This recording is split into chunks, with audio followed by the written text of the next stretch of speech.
High Jagannath মন্দির উদ্বোধন হয়েছে, আমরাও তার দর্শনের সুযোগ পেয়েছি। এই ঘটনাকে নিয়ে বহু রকম তর্ক বিতর্ক শুরু হয়ে গেছে। ভগবানকে তর্কের উপরেই রাখা উচিত, কিন্তু অভ্যাসবশত অনেকে বিতর্ক শুরু করেছেন। এবং মজার ব্যাপার, আমি কেন ভগবানের কাছে এসেছি তাতে অনেকের কষ্ট হয়েছে। আমি ছোটবেলা থেকে ভগবানের মন্দিরে যাই, আমি দেখি না কে মন্দির তৈরি করেছে, আমি ভগবানকেই দেখি। আর এটা আমরা জানি যে মন্দির যেই তৈরি করুক ভগবান সবার হয়। কালীঘাটের মন্দির তৈরি করেছে কেউ জানে না, বা তারকেশ্বরের মন্দির কে তৈরি করেছে আমরা জানি না, কিন্তু ভগবানকে দর্শন করতে যাই তখন ভুলে যায়।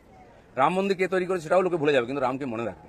আমি এসেছি, পশ্চিমবাংলায় সবকিছু তো রাজনীতি হয়, হয়েওছে, কিন্তু আমার খুব মজা লাগছে। আমার পার্টির কিছু লোক খুব কষ্ট পেয়েছেন, যে পার্টির কর্মীরা কষ্ট পেয়েছেন, হতাশায় ভুগছেন, কেউ কেউ ভাবছে সুসাইড করবে কিনা। আমি বলছি বিজেপি করতে গেলে হতাশায় ভুগবেন না, চোখের জল ফেলবেন না, কারণ আমরা পার্টি দাঁড় করিয়েছি রক্ত দিয়ে আর ঘাম দিয়ে।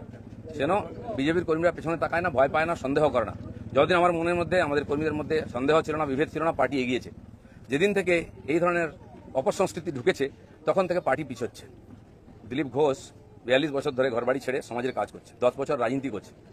দিলীপ ঘোষের দিকে আঙুল তোলার হিম্মত কারণে না পক্ষে না বিপক্ষে, যে কোনো ধরনের আমি চ্যালেঞ্জ করছি। যাদেরকে আমি নিয়ে এসে নেতা বানিয়েছি, যারা বিজেপি দেশে করে খাচ্ছে, তাদের বেশি পেট ব্যথা হচ্ছে। যাদেরকে আমি নিয়ে এসে নেতা করেছি তারা খুব চিন্তিত ভবিষ্যৎ নিয়ে। পার্টির উপরে ভরসা রাখুন, চিন্তা করার কোনো দরকার নেই। আর দিলীপ ঘোষ পার্টি ছাড়বে কিনা, কোথায় যাবে, অনেকে দুশ্চিন্তাগ্রস্ত, অনেকে আনন্দিত। দুশ্চিন্তা করার দরকার নেই, আনন্দিত হওয়ার দরকার নেই। দিলীপ ঘোষ দরকার হলে রাজনীতি ছাড়বে, কিন্তু পার্টি ছাড়বে না, বিজেপি ছাড়বে না, এটা পরিষ্কার বলে দিচ্ছি। কিছু লোক হয়তো চাইছেন আমি পার্টি ছাড়লে জায়গাটা খালি হবে, সুবিধা হবে, সেটা হওয়ার চান্স নেই। কারণ আমাদের কাছে মিশন, পশ্চিমবাংলায় যতদিন না রাজনৈতিক পরিবর্তন হচ্ছে লড়াই চলবে। আর যে আমার লক্ষ লক্ষ সাথী 10 বছর ধরে আমার সঙ্গে লড়াই করেছেন, রক্ত দিয়েছেন, ঘাম দিয়েছেন, প্রাণ দিয়েছেন, পরিবারকে রাস্তায় বসিয়ে দিয়েছেন, সেটাই আমাদের কাছে প্রেরণা। কেউ বলছে 57 জন শহীদ হয়েছে, তারা ভাবছেন যে 21 সালে বোধহয় বিজেপি তৈরি হয়েছে, তা হয়নি। 257 জন শহীদ হয়েছে, রাজনৈতিক শহীদ। সেই শহীদ ভুলিনি, কারণ আমার সময় তারা প্রাণ দিয়েছেন। তার ফলে 77 সিট জিতেছিলাম, আজকে 1 ডজন এমএলএ আমাদের ছেড়ে চলে গেছে, এমপি চলে যাচ্ছে, পঞ্চায়েত, জেলা পরিষদ, সমিতি চলে যাচ্ছে। কিন্তু আমি বলছি আমাদের বিচারধারা, আমাদের রাস্তা ঠিক আছে, ঘাবড়াবেন না, ভয় পাবেন না। বিজেপি ভয় পায় না বলে ভারতবর্ষে পরিবর্তন করতে পেরেছে। আমরা সেই পার্টির সংস্কৃতি মানি যে পার্টির প্রধানমন্ত্রী অটল বিহারী বাজপেয়ী কালীঘাটে গিয়ে মমতা ব্যানার্জির মায়ের পায়ে হাত দিয়ে প্রণাম করেছিলেন। আমরা সেই সংস্কৃতির লোক। মমতা ব্যানার্জি তখন আমাদের সঙ্গে ছিলেন, আর অন্যদিকে চলে গেছেন, শত্রু হয়ে গেছেন, এটা আমি মনে করি না। রাজনীতি আমার কোনো শত্রু নাই, আমি সবাইকে মিত্র করার চেষ্টা করি। আর মিত্র করেছে বলে ভারতীয় জনতা পার্টি এত বড় হয়েছে। অন্য পার্টির বহু নেতা এসে পার্টির নেতৃত্ব করছেন। তো সেই জন্য আমরা সেই সংস্কৃতির লোক, সেই পার্টির কর্মী, যে পার্টির প্রধানমন্ত্রী অটল বিহারী বাজপেয়ী শান্তির বার্তা নিয়ে বাসে চড়ে লাহোরে গেছিলেন, শত্রুর দেশে গেছিলেন, ঘোষিত শত্রু পাকিস্তান, প্রধানমন্ত্রীর সঙ্গে আলাপ করেছিলেন।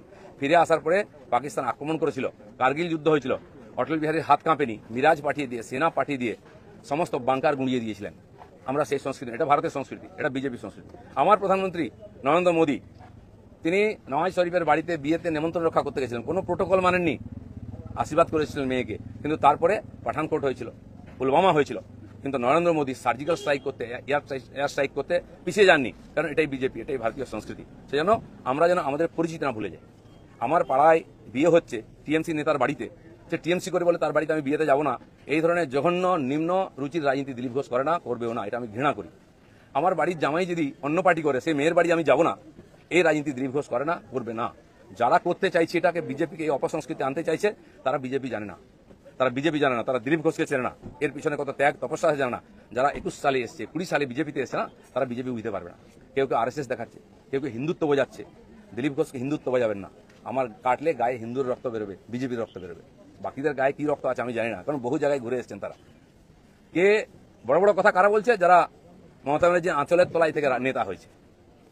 আরো বড় বড় কথা বলছে, অনেকে চরিত্রের কথা বলছে, যারা কালীঘাটের উচ্ছিষ্ট খেয়ে জীবন কাটিয়েছে, আজকে বিজেপির উচ্ছিষ্ট খেয়ে বেঁচে আছে, তারা দিলীপ ঘোষকে ক্যারেক্টার সার্টিফিকেট দিচ্ছে। যারা 4টে বিয়ে করে, 14টা গার্লফ্রেন্ড রাখে, রাত্রের জীবন একরকম, দিনের জীবন একরকম, তারা দিলীপ ঘোষকে ত্যাগী ভোগী বলছে। আহাম্মক, রাস্তায় দাঁড়িয়ে বলো লোকে কি বলবে। দিলীপ ঘোষ আজকেও রাস্তায় দাঁড়িয়ে আছে, কালো দাঁড়িয়েছিল, আগামী দিনেও থাকবে। মানুষ জানে দিলীপ ঘোষ কি করেছে, দিলীপ ঘোষ কি। আমার মন আর মুখ এক। আমি পর্দার আড়ালে কথা বলি না, কোনো নেতার সঙ্গে বন্ধ ঘরে মিশি না, আমি সে যেই নেতা হোক। আমি চৌরাস্তায় দাঁড়িয়ে কথা বলি, ক্যামেরার সামনে কথা বলি। এটা দিলীপ ঘোষ। তাতে যদি কারো কষ্ট আমার কিছু করার নেই। দিলীপ ঘোষের মিশন ঠিক আছে, দিলীপ ঘোষ পাল্টাবে না, তার নীতি পাল্টাবে না। দিলীপ ঘোষ বাংলায় পাল্টাতে এসছে, অর্ধেকটা হয়ে গেছে। যারা কোনোদিন পার্টির জন্য কন্ট্রিবিউশন করেননি তারা বুঝবেন না বিজেপি কি, দিলীপ ঘোষ কি। সেই জন্য কষ্ট পাওয়ার কোনো কারণ নেই। দিলীপ ঘোষ আছে, দিলীপ ঘোষ থাকবে যতদিন পার্টির প্রয়োজন হবে। যে কর্মীরা আবেগে ভাসছেন, আবেগে ভাসার সময় নয়। যদি সত্যি সংকট আছে লড়াই করুন। আর বিজেপির কর্মীদের উপর আক্রমণ, হিন্দুর উপর আক্রমণ ভারতবর্ষে প্রথমবার হয়েছে। আজ যারা বড় বড় কথা বলছেন তারা হিন্দুর জন্য কতটা লড়াই করেছেন, কি ত্যাগ করেছেন? 4 পয়সার ত্যাগ নেই, বিজেপিতে কামাতে এসছেন, কামানো কমে যাচ্ছে। আমি দোকান সাজিয়ে দিয়ে এসছিলাম 77টা এমএলএ দিয়ে, 1 ডজন এমএলএ আজকে নাই কেন? এমপি কোথায় গেল? জেলা পরিষদ সমিতির প্রধান চলে যাচ্ছে কেন? জবাব কে দেবে? 21-এর পর থেকে বিজেপির নামছে। 19 সালে বিজেপি 41% ভোট পেয়েছিল এবং আজ অনেক নেতা আমাদের পাঠিয়েছেন, তার বিরুদ্ধে লড়াই করে আমরা পার্টিকে বাড়িয়েছিলাম। অনেকে প্রশ্ন করছেন 41% ভোট আর 121টা বিধানসভায় আমরা লিড নিয়েছিলাম।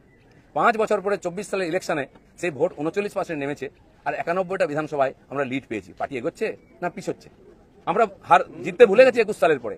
প্রশ্ন করুন, পাবলিক প্রশ্ন করছে, দিলীপ ঘোষের এটাই প্রশ্ন আছে। যারা আমাকে প্রশ্ন করছেন আমি তাদের দিকে প্রশ্ন করছি, আপনারা তো নীতি শেখাচ্ছেন, রাজনীতি শেখাচ্ছেন, হিন্দুত্ব শেখাচ্ছেন, কি দিয়েছেন সমাজকে? কেন পার্টি নেমে গেছে? 250 লোকের প্রাণের বিনিময়ে যে পার্টি দাঁড় করিয়েছিলাম সে পার্টি কোথায় আজকে? কেন হারছি আমরা? কেন লোকে চিৎকার করছে? আর এই দালালরা যেদিন থেকে পার্টিতে এসছে বিজেপির গন্ধও চলে গেছে, বিজেপির স্বাদও চলে গেছে, লোক বিজেপির ভরসা করতে পারছে না। তাই ভরসা ফিরিয়ে আনার জন্য লড়াই করুন, নাটক করবেন না। রক্ত দিয়েছি আমরা, ঘাম দিয়েছি, তারপরে মানুষের বিশ্বাস জিতেছি, মানুষের আশীর্বাদ জিতেছি। দিলীপ ঘোষের তো লড়াই জারি আছে, আপনারা ঠিক করুন কে কোন পার্টি থেকে লড়াই করবেন। দিলীপ ঘোষ পার্টি পাল্টাতে আসেনি, পশ্চিমবাংলাকে পাল্টাতে এসেছে। ধন্যবাদ সবাইকে।